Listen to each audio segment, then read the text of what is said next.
Hello viewers, আসসালামু আলাইকুম রহমতুল্লাহি ওয়া বারাকাতুহু। কেমন আছেন সবাই? আশা করি সবাই ভালো আছেন।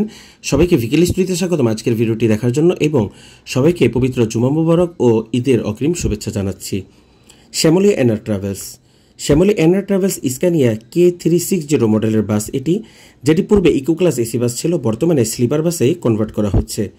স্লিপার বাসটির বর্তমান কাজের অবস্থা আপনারা দেখতেই পারছেন যে মূল বডির কাজ ও ক্যাবিনের কাজ হয়ে গিয়েছে। পুটিং ও পেইন্ট ও ডেকোরেশনের কাজ এখনও বাকি আছে, মানে এখনও প্রায় অর্ধেক কাজ বাকি রয়েছে। সুতরাং বুঝতেই পারছেন যে ঈদের আগে এই বাস বের হওয়ার সম্ভবই নয়।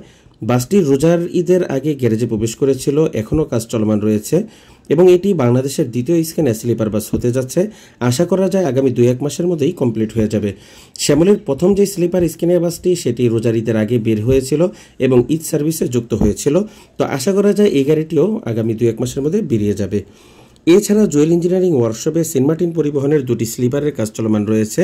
তবে এটা সেন্ট মার্টিনের বংশধরদের মধ্যে কোনটা সেটা জানা নাই, কারণ সেন্ট মার্টিনের তো অনেকগুলো শাখা রয়েছে, অনেক নাম রয়েছে, saint Martin sea view, sea beach, আরও কত কিছু নাম রয়েছে।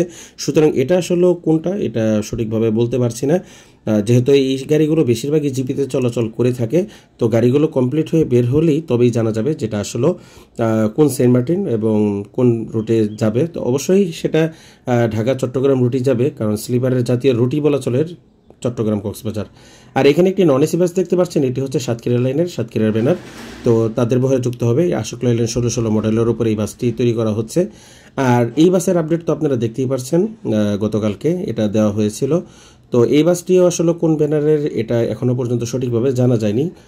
যথাসম্ভব এটা জিপিতেই চলাচল করবে, এই জন্য ব্যানার এখনও পর্যন্ত সুনির্দিষ্ট নয়। গাড়ি বের হওয়ার পরেই জানা যাবে যে এটা আসলে কোন ব্যানারে যুক্ত হয়।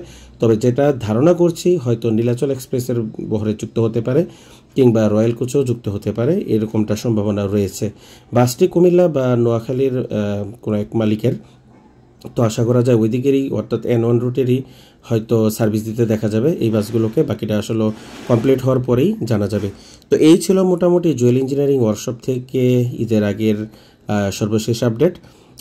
আজকের মতো ভিডিও এখানে শেষ করতে যাচ্ছি। সবাই ভালো থাকুন, সুস্থ থাকুন, আমাদের ভিডিও দেখতে থাকুন, লাইক দিন, শেয়ার দিন এবং ঈদে পরিবারের সাথে ভালোভাবে সময় কাটান, সেই দোয়া করি। সবাই সুস্থ থাকুন। বর্তমানে আবহাওয়ার অবস্থাও খারাপ, দেশের পরিস্থিতি খারাপ, তো সবার জন্য দোয়া করি, একে অপরের জন্য দোয়া করি, একে অপরের পাশে দাঁড়াই।